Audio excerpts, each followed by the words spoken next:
Hi, it's me, Patrick Haggerty, otherwise known as Aunt Patty. And today we have Claudette Boudreaux and Tami Allen, and they have been with me for a really long time, maybe longer than we want to say. Tami and Claudette are not only Tami and Claudette of their own individual accomplishments, but they're a lesbian couple. And they also are a music couple. How long have you guys been together? 26 years. Yeah, 1994. Oh, you Yeah. hooked up just about the time you started smelling lavender country then. I think so. I think 99 was our first. I think that was our first show. I want Yeah. to tell the story about when we first got involved with Lavender Country. Yeah. So I think this woman, she was a guitar player. I'm sorry, I can't remember her name. She knew us from Les Femmes d'Enfer. And so she asked us if we wanted, and she knew we were a couple, and she wanted us to play for the Pride Festival with Lavender Country. We go to the Pride Festival, and the entertainment was one drag queen lip syncing to house music after Electronic another. house music. And not that that's a bad thing, but there was no diversity. And we were the only live music. And they were given a stage setup ahead of time, but I think they got a little behind. And so we played. And then before you were finished, you still had to do your theme song, Lavender Country. They said, oh, no, you're done. And you were like, no, I'm going to finish the song. We're going to finish this one song. I mean, what's left? Another drag queen lip syncing house music, right? So they unplugged us. And you stood there, and JB came up, and he stood right by you, and we played Lavender Country unplugged. And that was a very significant time, because I was thinking, I had been part of the gay community, and we talk about inclusiveness, and then we weren't. Yeah, we don't need clicks. That was significant to me. Yeah. The Achilles heel of gay prides across the country, everywhere for decades, was they didn't want gay musicians because you weren't real musicians, because you weren't famous, and you weren't famous because you were gay. They discovered Lavender Country had, made this little bit of an inroad into the Country Music Hall of Fame. And so the organizers signed us up for an hour to play. And then behind the scenes, he went and found a not gay, up and coming jazz blues singer.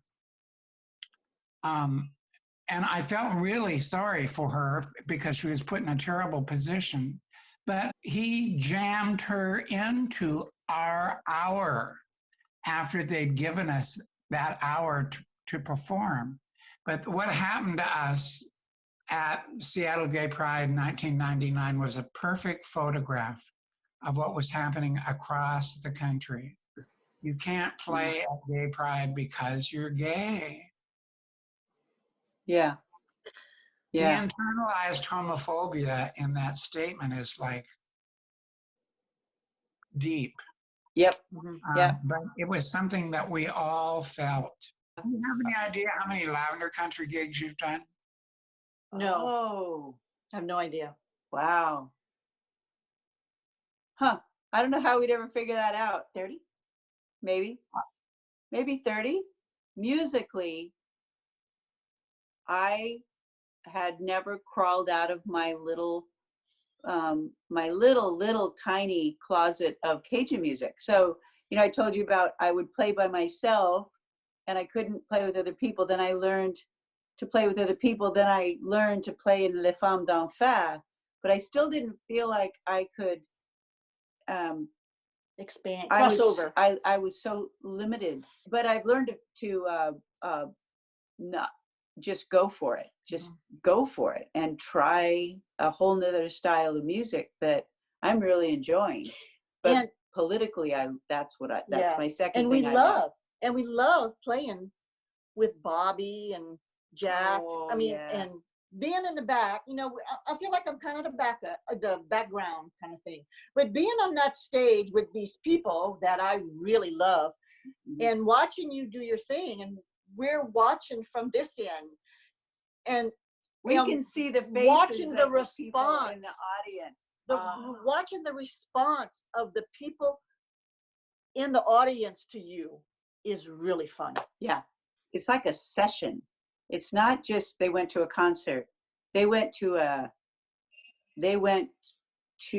a mind-changing event that either they heard you say something they've been waiting for someone to say, and then here they hear it from somebody who's a lot older than them.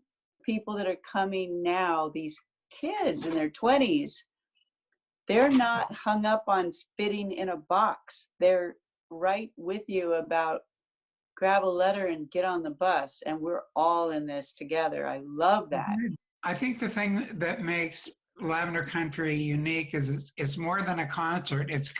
Lavender Country is kind of a movement. It's a movement. Yep. Yeah. Yeah. And of which we are all part, and y'all have been a part of that movement for like ever, as long as me, you know. And we feel that. I know I'm clever and cute and a good songwriter and a good storyteller. I know that bullshit, and it's thank you, and it's true. But the thing that really moves it forward is we're on a mission. Yeah. We're on a political organizing mission every time we do a Lavender Country show, and it's so much bigger than a concert. It's part of a political movement. But Claudette, let's start with you. Who are you? My name's Claudette Boudreaux. I was born in Dulac, Louisiana, which is 70 miles southwest of New Orleans, down the bayou. I originally was an ICU nurse, but I'm one of the original PICC nurses. I put in these central lines called PICCs, peripherally inserted central catheters. And so that's what I do. I've been at the UW Medical Center for 31 years. Okay. I heard you were dyed in the wool Cajun. Almost 100%. Really? Nothing. Yes, I did the DNA thing. And as a matter of fact, on both sides, if you go all the way up to the first Boudreaux, I'm related. I'm a direct line on that Boudreaux on my dad's side on one brother, and I'm related to the sister on my mother's side. Do you want to give like a 1 minute rap about who Cajuns are and where they came from? I'll do it quick. We're French descendants of Nova Scotia. It was called l'Acadie. Nova Scotia was called l'Acadie at the time. There was this uprising, and the British and the French, everybody wanted the Acadians, the farmers and the fishermen, to take sides, and they wouldn't. They wanted to remain neutral. And then one day, this lieutenant, can't remember his name, had a meeting, and all the men and the boys went in this church for the meeting. And then they pretty much locked the door and read to them in English, and they only spoke French, pretty much saying that they're prisoners. Separated families, put them on boats and sent them on their way. And some ended up in Massachusetts, some ended up in Canada, some in Louisiana.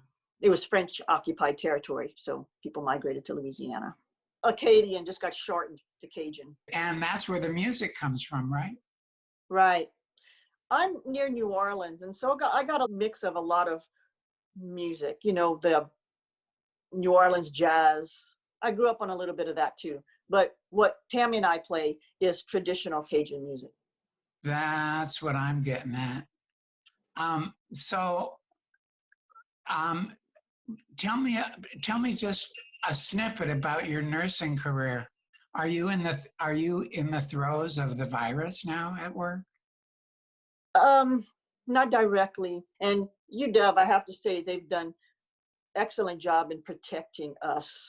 I mean, there's the clean room, and then there's the COVID room, and then we have this docent person who watch you take everything off, make sure everything is done as safe as possible. So, Well, you've had an interesting career working at UW Hospital all this time, I bet.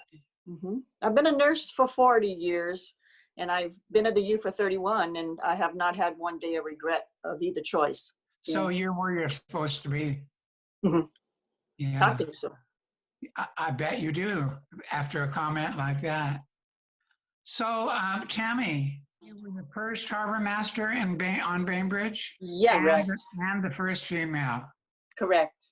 I had gotten my master's degree in public administration so that I could work in a nonprofit. I was a sign language interpreter for 8 years, but the Master of Public Administration, you can use it for port management. So I just shifted gears and went to Bainbridge Island, became the harbor master. First harbor master. First harbor master, first female harbor master. Have you had to put up with a lot of male guff in your journey? You know, if you go back 20 years when they would talk about the harbor master, because I was their note taker, so I was in the room posting the minutes and the agendas. And every time there was a conversation about the harbor master, you could tell by the way they talked, they envisioned a particular person. They would say, well, we don't want him to do this. We don't want him to do that. He's going to need a boat. How are we going to deal with him when he does this or that? How do you want him to do this or that? And I just thought, why do we know the gender of this harbor master so clearly? When I would paraphrase, because it wasn't dictation, it was more like paraphrasing, I would use gender neutral words. That person might need a boat. We want this person to have these communication skills. And after a year, the language started to change. They would say this person, or they would say he or she. But it's pervasive and it's constant, and there's just, I bet. It gets better, but it hasn't gotten better fast enough in the last 30 years. I've always been so interested in Claudette's musical background that I never even asked you where you come from. So I grew up in Central California, chicken ranch and chickens and goats mainly, commercial chicken ranch. I'd always played the fiddle. The fiddle went everywhere with me. I think I started in 4th grade. A closet musician for at least the first 15 years, or even longer. I would hide behind the other violins. I would hide behind other musicians. I would go to jams, but I wouldn't take it out of the case. It was just sad. Well, that changed. That changed. I lived on a boat and in Moss Landing, Monterey Bay, Moss Landing, California. And there were a small group of musicians that lived on boats. And they were like, Tami, go get your axe. I'm like, oh, okay. So I started taking my instrument out and started learning chords. And so they jerked you out of the closet. She totally got me out of the closet. It was pulling teeth to get me to do that. And then, but within a few months, we had the chance to play at a yacht club for something. And we had microphones, and I'd never been near a microphone. And I was terrified. And then after the first time, I was like, these are great. I can hear myself. They created a monster. They did. So that same group of people, a bunch of friends that lived on boats, they were awesome. They also got the idea to go on an adventure, and a group of us took our instruments and rode the ferry to Juneau for the folk festival. So the group of us went up, played in Juneau, and I thought, I want to bring my boat to Juneau. So then I decided during that ferry ride to go back to California, quit my job, and ship my boat up to Port Townsend. And that was the year that there was a music festival in Port Townsend, Festival of American Fiddle Tunes. And that kind of got my whole start here of living in the Northwest. That's when we met. Yeah. We met at that Festival of American Fiddle Tunes. At the Fiddle Fest in Port Townsend? Mm-hmm. Was it love at first sight? It was, we were in yes. We were in a Mexican. The short answer is yes. Well, Yes. You can sample different styles of music. So I signed up for Mexican fiddling, and we learned a tune called Flor de Canela. Claudette was in my fiddle class. I had been in the Northwest all of 48 hours. I had just literally got off the boat. And we partially learned this song, and so we went outside and sat under a tree and played it. And then Claudette's like, well, we might need to practice it later. How about you give me your phone number? I mean, she's slick. Oh, slip one in. And at the end of the week, we were a couple. Yeah, well, then she held my hand. The And rest, I won't the make rest the is first move. history. Yeah, well, I don't make the first move, but I'm right there with the second. And so we were at the beach, and she held my hand. That was it. That's all I needed. So at every anniversary, we try to go to Port Townsend. So let's talk about Alexina. She graduated from USC in computer science and engineering with honors, magna cum laude. She got a job. She's paying her own way. She's doing great. She was in the higher percentage because of the practice tests in math, and she had a good math teacher, and she stuck with the math. And when she found out that computers was just binary code and it's all math, then she just dug in. And it still happens. You asking me about sexism in the workplace for boat captains, it still exists in the computer field. The first couple of weeks, there'd be this expectation of who was top and who was middle and who was bottom. And they always would talk to her like, well, we'll help you through this, Alexina. You'll be all right. You're good. You're good people. And then she'd be the highest scoring quiz. And she says she just loved watching the looks on their face, because something would change in the way they looked at her. Like, oh, you're smart. She loves competition. We never expected that. It's like they just didn't expect that. And that's the thing that happens in every new meeting, every new workplace, every time you walk in the door. She thinks it's funny now because she sees it on people's faces, and then she sees it go away. Because we're both equal in this household, and we're both view women as equals in the world, there's no power differential. We're equal. We're different, and we have different strengths, but there's no power differential. I've noticed that all along. I mean, teenagers still go through all the stuff that teenagers go through, and insecurities and self-doubt, but I don't think she's ever felt that because she was female. She's not felt limited because of her gender. She didn't realize till she got to college that being raised by two moms, planned with no ex-husband, was kind of a rare thing in 97. Like, I also want to mention, she majored in computer science, but minored in jazz studies. And she is a great bass player, like in the pocket. Always, So even when she I've was heard. young, I she was can't in the wait pocket. to play with her. I was so disappointed when we went to LA and she couldn't join us. She was very disappointed as well. Well, So we're we going to have- put that together, though. But her housemate, Jameson, was really good on the fiddle. Yeah, he's great. He was her first friend, her In first good college. friend in college. Yeah. But something else occurred to me. She used to sleep. Alexina got dragged to band practice every Monday night as an infant, as a toddler, and she would fall asleep in the fiddle case, and No, then bass, then she got the guitar case. Then she outgrew it and ended up in the bass I case. remember that. She's great. Wasn't it a wonderful adventure to have a child? Greatest thing we've ever done. Do you have a Les Femmes d'Enfer CD? Yeah. Got a couple You of said them. to have them ready. All right. Yeah. So here's the first one. You can't even get it anymore. I remember that one. I kept it so I would have one. And See that? there's the That's baby. Alexina. That's Les Femmes d'Enfer. That's That the was first one. the name of your first band. Did you know Les Femmes d'Enfer was the first all-woman Cajun band? Yeah. And we didn't know it. I mean, We didn't know it at the time. Les Femmes d'Enfer had a really good run. Yeah. I know I talked about you for years I love the name. It means the women from hell. The Femme d'Enfer. Claudette Boudreaux, Tami Allen, two dykes of life and wonderment who've been with Lavender Country for over 20 years. And we've only got another 20 or so to go. That's right. Let's do it. Yeah, and I'll see you as soon as the clouds lift on this virus. We're headed for Port Townsend or Portland or Olympia, and we're gonna kill it.